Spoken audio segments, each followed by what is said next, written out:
মানুষকে যদি ঠিক করা হয় তাহলে চাবুক দিয়ে, পেশির ক্ষমতা দিয়ে মানুষ মানে প্রাণীকে, মানুষ নামে জাতিকে সোজা করা যাবে না। মানুষকে সোজা করার একটাই রাস্তা, তাওহীদের আলো ধরে দাও, মানুষ সোজা হয়ে যাবে। কার্ল মার্কস বলছে মানুষের ভালো করো, আর নবীজি বলছেন মানুষটাকে ভালো করো। দেখেন কত পার্থক্য, আসল শিক্ষা আর ডুপ্লিকেট শিক্ষার কত পার্থক্য। কার্ল মার্কস বলছে মানুষের ভালো করো, আর নবীজি বলছেন মানুষটাকে ভালো করো। মানুষের ভালো করে কেমন? একজন ব্যক্তি এলো, নেতার কাছে গেল, স্যার আমার কাছে কিছু নাই। তখন নেতা শিখিয়ে দিল, ওকে ধরো, মারো, কাটো, লুটে নাও।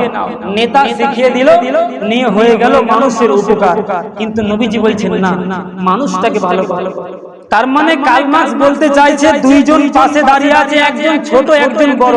কার্ল মার্কস বলছে যে বড় আছে তার মাথাটা কেটে সমান করে দাও, কিন্তু নবীজি বলছেন না, যে ছোট আছে তার পায়ের নিচে একটা উঁচু জিনিস রেখে দাও, সমান হয়ে যাবে।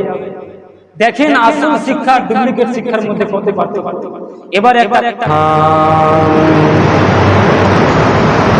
فصيل الاسم عزيز العلم وسيل الحلم كثير الغفران جميل السلام جزيز العطاء مجيب الدعاء أمين الإحسان سريع الحساب شديد العقاب عليم العذاب عظيم السلطان وأشهد أن لا إله إلا الله وحده لا شريك له أما بعد أعوذ بالله من الشيطان الرجيم بسم الله الرحمن الرحيم قاف والقرآن المجيد بل عجبوا أن جاءهم منذر منهم فقال الكافرون هذا شيء عجيب أإذا متنا وكنا ترابا ذلك رجل بعيد قد علمنا ما تنقص الأرض منهم وعندنا كتاب حفيظ بارك الله لنا ولكم في القرآن العظيم ونفعنا بآيات ربكم إنه تعالى جواد كريم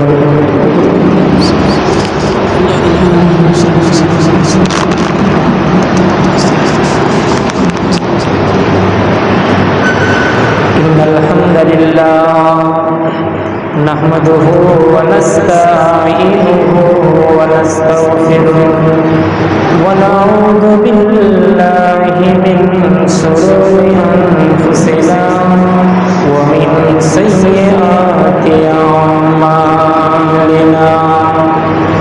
من يهده الله فلا مضل له ومن يضلل فلا هادي له وأشهد أن لا إله إلا الله وحده لا شريك له الذي أرسله بالحق بصيرا ونذيرا وداعيا إلى الله بإذنه وسراجا منيرا أما بعد فأعوذ بالله من الشيطان الرجيم بسم الله الرحمن الرحيم وأوحى ربك إلى النحل أن اتخذي من الجبال بيوتا ومن الشجر ومما يعرشون أو كما قال الله تعالى في مقام آخر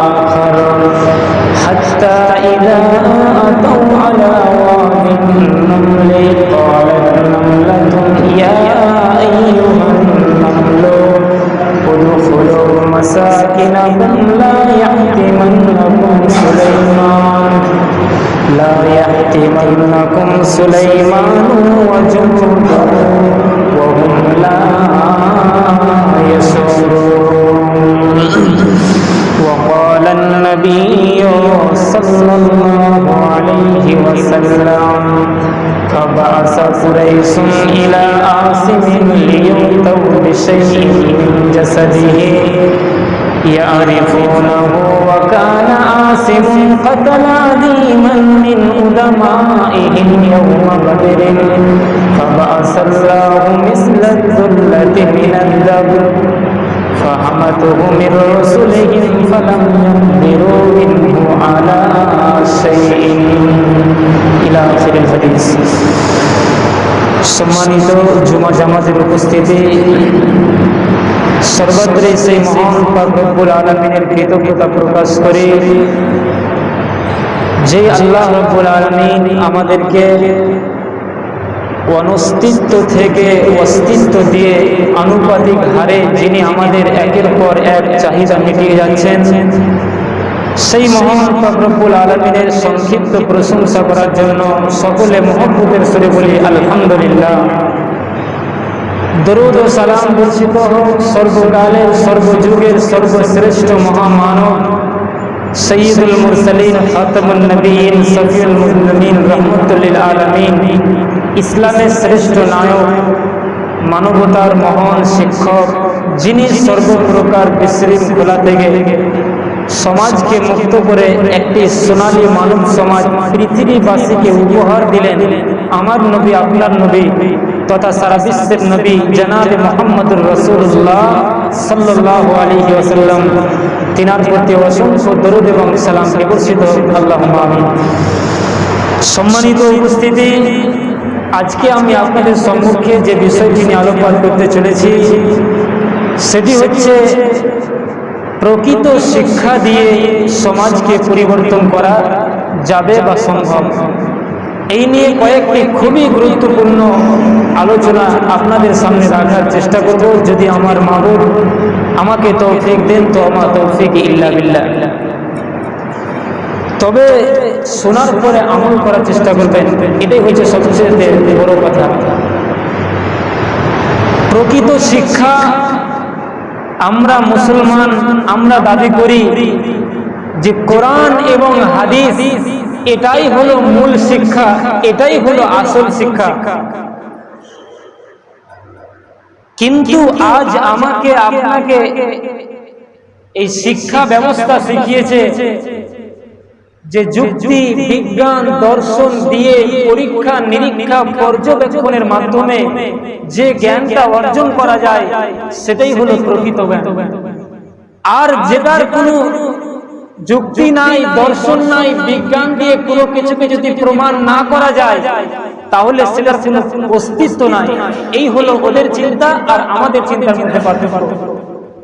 আর আল্লাহ কোরআনে বলছেন যালিকাল কিতাবু লা রাইবা ফীহি হুদাল লিল মুত্তাকিন, এই কিতাবে সন্দেহের ব্যাপারে সরিষা ঢুকানো যাবে না। এই কিতাব তাদের জন্য হেদায়েত যারা মুত্তাকি, আর মুত্তাকি তারা যারা গায়বে বিশ্বাস করে। এইটাকে আপনি বিজ্ঞান, যুক্তি, দর্শন দিয়ে প্রমাণ করতে পারবেন না। কেন? ওই যুক্তি, ওই দর্শন, ওই জ্ঞান আল্লাহ আপনাকে দিয়ে পাঠায়নি। এখন আপনি যদি তাদের দর্শনটা ফলো করি তাহলে কাফের হয়ে মরতে হবে। কিছু মুসলিম সমাজের ভিতরেও এই চেতনা জেগে গিয়েছে যে তারা ইসলামের বিষয়গুলো পালন করতে গিয়ে যুক্তি খুঁজে, দর্শন খুঁজে, বৈজ্ঞানিক ব্যাখ্যা খুঁজে। কি বৈজ্ঞানিক ব্যাখ্যা দিবেন আপনি? নবীজি বদর যুদ্ধ করেছেন, আল্লাহ ফেরেশতাদেরকে সাহায্য করেছেন নবীজিকে, এখানে বৈজ্ঞানিক ব্যাখ্যা কি দিবে? এই যে মরার পরে বারজাখী জীবন, কবরের জীবন, ফুলসিরাত, মিজান, এখানে বৈজ্ঞানিক ব্যাখ্যা কি দিবে? দর্শন কি দিবে? যুক্তি কি দিবে? অতএব বিজ্ঞান, যুক্তি, দর্শন দিয়ে যে জ্ঞানটা অর্জন করা যায় সেটাই প্রকৃত জ্ঞান নয়। এই কথাটা মাথায় রাখবেন। তাহলে প্রকৃত জ্ঞানটা কি? এই যে ঈমান, একটু বুঝতে পারবেন। আচ্ছা, রক্ত দেখেছেন? রক্ত কেমন? আপনাকে যদি বলি হাত কেমন, তো আপনি এঁকে দেখিয়ে দিবেন, মাথাটা কেমন, তো আপনি কাগজে কলমে এঁকে দেখিয়ে দিবেন। কিন্তু যদি বলা হয় রক্ত কেমন, তো আঁকতে পারবেন না। কেন? রক্তের কোনো নিজস্ব রূপ নাই, তবে তার কালার আছে লাল।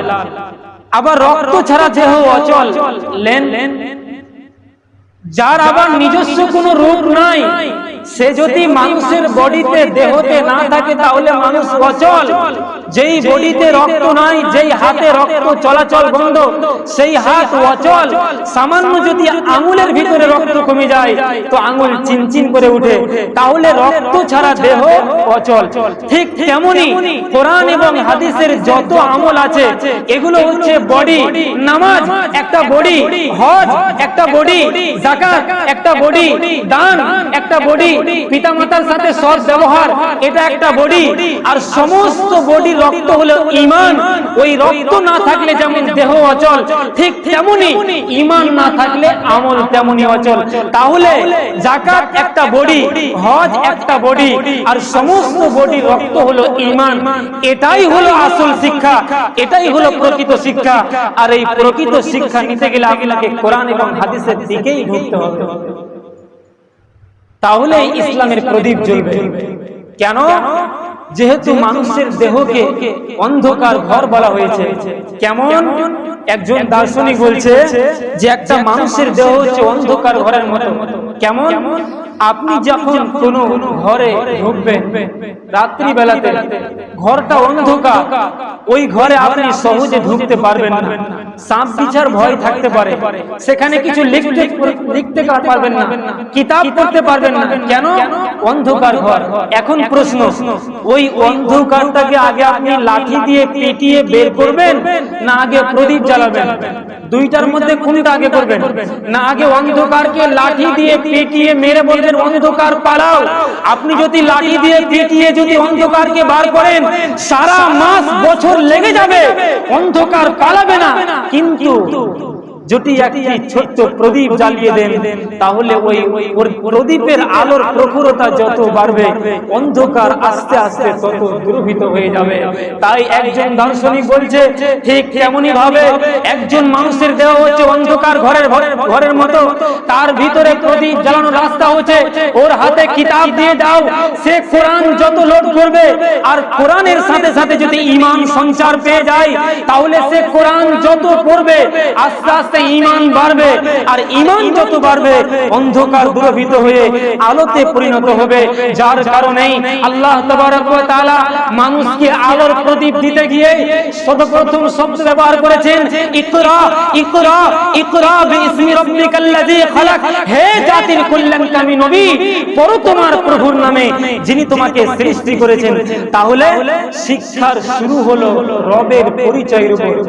খুব ভালো করে শুনেন, তথ্য কথা আসছে। শিক্ষার শুরু হলো কি দিয়ে? রবের পরিচয় দিয়ে, আল্লাহকে চিনার উপর দিয়ে। কিন্তু আজ বর্তমান পৃথিবীতে রাজতন্ত্র, গণতন্ত্র, যত সমাজ বিজ্ঞান আছে, তারা যত বই লিখেছে, টডস্কিল থেকে নিয়ে, গান্ধী থেকে নিয়ে, পালমাস বলেন, আপনার কিনা রবীন্দ্রনাথ গীতাঞ্জলি, সমস্ত সমাজ বিজ্ঞানী একমত। সমস্ত সমাজ বিজ্ঞানী একমত, পেশির ক্ষমতা বাড়াও, চাবুক মারো, আর মানুষকে রাস্তা দেখাও। কিন্তু নবীজিটা আলাদা। দেখেন আসল শিক্ষা আর ডুপ্লিকেট শিক্ষার মধ্যে কত পার্থক্য। নবীজিটা আলাদা। কেমন? নবীজি বলছেন হাতের ক্ষমতা, শক্তি দিয়ে মানুষ নামে প্রাণীকে মেরে সোজা করা যাবে না। মানুষকে যদি সোজা করতে হয় তাহলে তাওহীদের আলো জ্বালিয়ে দাও, মানুষ সোজা হয়ে যাবে। অর্থাৎ তাওহীদের আলো ভরে দাও, মানুষ সোজা হয়ে যাবে। যার কারণেই আল্লাহর নবী সাল্লাল্লাহু আলাইহি ওয়াসাল্লাম যখন তিনি নবুয়ত প্রাপ্ত হলেন, যখন তিনি নবুয়তের সার্টিফিকেট পেলেন, তখন মক্কা নগরীতে কে জেনা করছে, কে ব্যভিচার, চুরি, লম্পট, টাকাবাজ, গোটা মক্কা নগরী অন্ধকার শিরকের পানিতে ডুবেছিল। শুধু তাই নয়, যখন কোনো মেয়ে সন্তান জন্মগ্রহণ করত, বাপের সামনে মায়ের সামনে জীবন্ত মেয়েকে মাটিতে পুঁতে দেওয়া হতো। এই রকম মক্কা নগরী একটা অন্ধকার বর্বরতার আধারে ডুবেছিল। কই আল্লাহ তো তার নবীকে বললেন না, হে নবী, যারা জেনা করছে তাদেরকে মাটিতে পুঁতে দাও, যারা শরাব পান করছে তাদেরকে সুলিতে চড়িয়ে দাও, যারা সুদ খাচ্ছে তাদেরকে মক্কা থেকে বহিষ্কার করে দাও। এটা তো বললেন না। এটা না দিয়ে বরং আল্লাহ তাবারক ওয়া তাআলা প্রথমে দিলেন তাদের ভিতরে শিক্ষা দাও, তাওহীদের আলো দাও। যখন তাদের ভিতরে তাওহীদের আলো ঢুকে যাবে তখন অন্ধকার দূরীভূত হয়ে আলোতে পরিণত হবে। আপনারা শুনেছেন, যার কারণেই হযরত উমর রাদিয়াল্লাহু তাআলা আনহু কোরআনের ওই আয়াতটি শুনেছিলেন, যেটা তার নিজের বোন তেলাওয়াত করে শুনিয়েছিলেন। এই কোরআন, এই প্রকৃত শিক্ষা। তখন উমর রাদিয়াল্লাহু তাআলা আনহু লা ইলাহা ইল্লাল্লাহ বলতে বাধ্য হয়েছিল। শুধু তাই নয়, মক্কা নগরীতে আব্বাস রাদিয়াল্লাহু তাআলা আনহুর মতো সুদারু কেউ ছিল না। মক্কা নগরীতে এমন কোন পরিবার ছিল না যে আব্বাসের কাছ থেকে সুদে মাল উঠায়নি। শুধু তাই নয়, সুমামা বিন আসালের মতো মানুষ, একজন জেনাকারী, একজন নির্লজ্জ মানুষ, আল্লাহর নবীকে কত ঘৃণা করেছিল। মক্কা নগরী, মক্কার মতো দেশকে কতটা ঘৃণা করেছিল। শুধু তাই নয়, হযরতে তালহা রাদিয়াল্লাহু তাআলা আনহু শরাব বন্টন করবে। শুধু তাই নয়, হযরতে মুআয বিন জাবাল মানুষদেরকে জগে করে শরাব পান করাবে। এই রকম একটা অন্ধকার বর্বরতা আধার হয়েছিল মক্কা নগরী। তাই আল্লাহ তাবারক ওয়া তাআলার নবী প্রথমে তাদেরকে শিক্ষা দিলেন। এই কথাই আল্লাহ কোরআনে পৃথিবীর মানুষকে জানিয়েছেন, কিতাবুন আনজালনাহু ইলাইকা লিতুখরিজান নাসা মিনাজ যুলুমাতি ইলান নূর। কোরআন বলছে, আমার মিশন, আমার ভার্সিটি, আমার কলেজ গোটা বিশ্ব মানবতাকে পুঞ্জীবিত জমাট বাঁধা অন্ধকার থেকে টেনে বের করে হেদায়েতের দিকে আনার দিকে আমি এসেছি। অতএব মানুষকে পিটিয়ে থানাতে যদি মেরে সারা দিন রাত যদি পিটানো হয়, মানুষ সোজা হবে না। মানুষের কাছে তাওহীদের আলো যদি দেওয়া হয় তাহলে মানুষ অটোমেটিক সোজা হয়ে যাবে। সম্মানিত উপস্থিতি, তাহলে